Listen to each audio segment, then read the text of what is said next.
Alright, let me give you a narrative. When I started playing StarCraft 2, I joined the Hungarian StarCraft community. And I was excited to see what this game is about. And I had a player that I was kind of, pretty much exposed to from the beginning. He was playing random, I believe, on a Grandmaster level. It's a Terran main, but he was Grandmaster with random as well, so yeah, I was kind of excited to see more of him.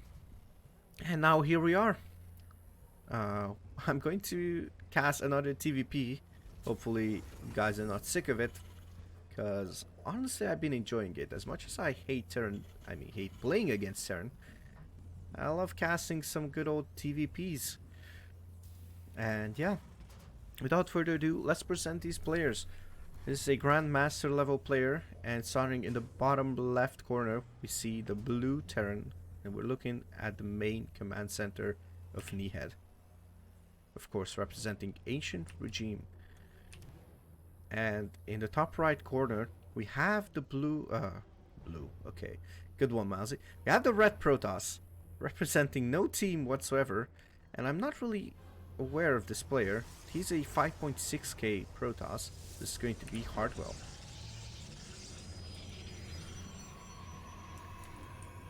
Okay, we see kind of standard openers on both sides. I assume this is going to be an expansion. Yep. Expansion goes down on the side of Protoss with core first, as expected in PvT. And this probe doesn't really manage to harass too much on the command center placement. Well, sorry, buy time for the command center to be placed later on. We see the reactor on that barracks after the marine pops. So pretty standard for now. I'm curious what the first tech building is going to be for our Protoss player. Nihed just checks with the SCV that everything's fine. No one base aggression is coming up. So I assume there's a couple of shenanigans that Protoss can do at this level, like that decent micro and whatnot. We see the factory go down as well as second gas, so pretty standard on both sides. And we see a Twilight Council. I assume this is going to be for a fast blink, but we'll see about that. This could also be technically 4-gate blink as well. Or, well, I'm not going to try and curse Nihed and say that this is a Dark Shrine play over here. Well, this just turned into a bigger of a possibility of a DT drop, but this could technically be 4-gate blink. The reason I'm questioning 4-gate blink over here is because at the Grandmaster level this build is not really viable anymore, I believe, because it's been figured out. So we see standard 1-1-1, Adept tries to shade in, and oh my goodness, the curse. Can't even finish a sentence without cursing someone. And Nihed tries to snipe the Adept, but it's not going to be successful this time around. Yeah, so what I was saying, 4-gate blink is pretty much figured out, I believe, on the Grandmaster level. Oh, but look at this. Oh, the Adept is going to go down. Nicely played by Nihed. Alright, so we already have a great start. Nihed denies the information gathering of Hardwell with taking out that Adept, and War Prism is going to be sent out. Oh, and look at that. We have a mine drop in the preparation. And there we go. Boosts the medevac. And will these two see each other? That's the question. Oh, just a tiny blip. Just a tiny blip. But I'm questioning that Nihed popped an eye. Well, he could. But he definitely wasn't able to see what that is. So, if the game sense is right, he could sense it. Ooh, and this medevac is just going undetected over here. DTs unload into the main of Nihed. And SCVs are being pulled. 3 SCVs go down. And we have a Raven popping out pretty soon. And there we go. One shot. And this is going to... Oh, that's a second shot. Okay. Nihed just pretty much clears an entire mineral line. And now these two TTs are loading to the warpism. Oh, but the Raven! The Raven pays off.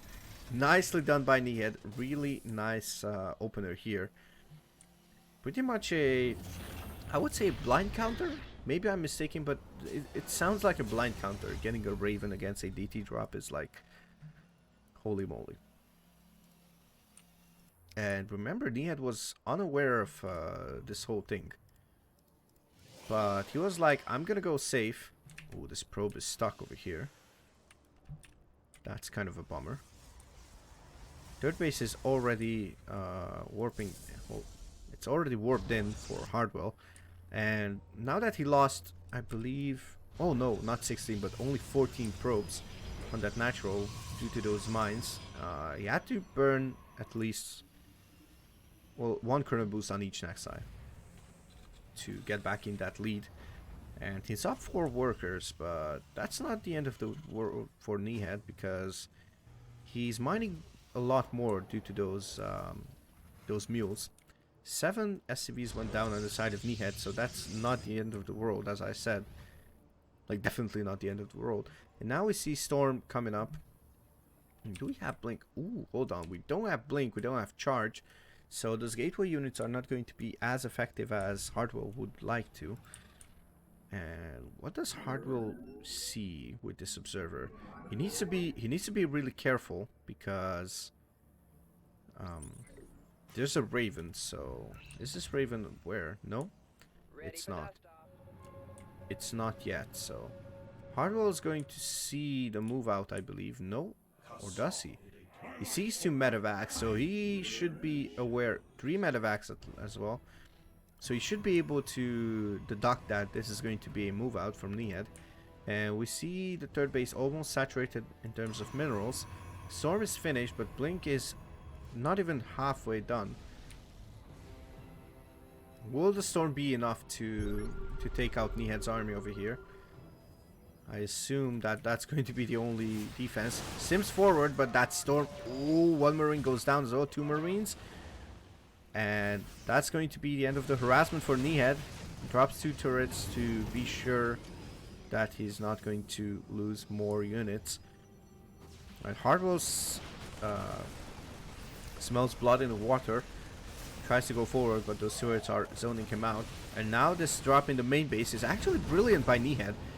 And due to Stalkers not having Blink, this is going to bite Hardwell in the ass, because he cannot take down those fully loaded medevacs. And look at that medevac, super low on HP. The other one is halfway dead, so... Ooh, and here's a Raven. Will this Raven be able to harass? That's the question. Where does this Raven go? Okay, so he goes all the way. All right, so he's going to harass with a turret. That's gonna be a couple of probes being killed. Now Nihed just clears the rocks, and let's see if the Raven is going to pay off. This observer over above Nihed's army is brilliant. Actually, we don't see gases 5 and 6 go down, but we have a 4th base. Sorry. And now there's a couple of probes that are going to go down. And Hardwell doesn't really pay attention to it. So we see a small skirmish in the making. No action being lost. Ooh, nicely done over here. The Adept goes down. Sometimes these units are hard to tell. It's hard to tell with these Tal'Darim units, to be honest. So... Nihed pulls back, probably a wiser choice. And he still has this Raven. Does he have energy for another turret? Yes, he does. And this Mines just tries to walk in, but I don't think this is going to... Yep, this is not going to work out for Nihed. And oh, there's a couple of medevacs which are kind of low. And there's 3 ghosts already over here. Loads the ghosts into the medevac, just to hide them, pretty much, and get the impression that It's safe for the Protoss to engage. Nice EMP! Nicely done by Nihed, and now he can push forward. And the mine is going to burrow. Let's see if this is going to be enough. And these Templars are wiped out of energy. Archon is morphing forward, and oh no, they push the Archon close to the mineral, to the mine. Ooh, that's a nice mine shot. Kind of unlucky for Hardwell for his units pushing the morphing Archon into the mine range. And now there's a Colossus out. And will this be Nihed's cue to move back? Nope, he moves forward, burns some of those shields, and the Colossi is dead. And now shield battery overcharge needs to pop. It needs to pop. Do we have shield battery overcharge? No, we don't, I believe. And there's no energy on these batteries due to those ghosts. And now Hardwell tries to push back Nihed. There's a couple more units left, and there's a lot of medevacs, so heals for days, baby. And nice kiting into the mine range. Mines don't fire, so still there's that threat. We have a Templar in that War Prism. And this game just kicked into gear. Well, I could say the Jim Raynor line got kicked into overdrive pretty much. And that Templar gets sniped. There's still one Templar, I believe, in the War Prism. Yep. Not really being used, and it's super brute, so even if it gets out, one shot could kill him. And oh, there's two Colossus out, so I wonder if those are going to be enough. But Nihed pushes forward. There's a double-sided affair over here. Oh, but these Colossus are being exposed. These Colossus could go down. He burns the energy on the shield batteries, and Nihed just takes out. Oh, takes out the War Prism as well. And this is GG. Called by Hardwell. Nihed takes a convincing game. Moves out and never lets his foot off the gas. Wow. Well, that's Grandmaster, baby. Action-packed Grandmaster gameplay. Alright, that's going to be it for today. Well, before I forget, and I shouldn't, special shout out to CSO Esports for helping me, well, flourish as a content creator, or at least try and be better and better every day. And Nihed, buddy, I hope this convinced you that your superstitions about me casting your games is not really a joke or whatever you could think of. And I'm looking forward to casting more of your games. And if you are looking forward as a viewer for more Nihed gameplay, then leave me a comment and let me know that you want to see more. For one, I would love to cast more of Nihed's gameplay. And if you enjoyed it, don't forget to subscribe and maybe like the video and possibly share with your friends.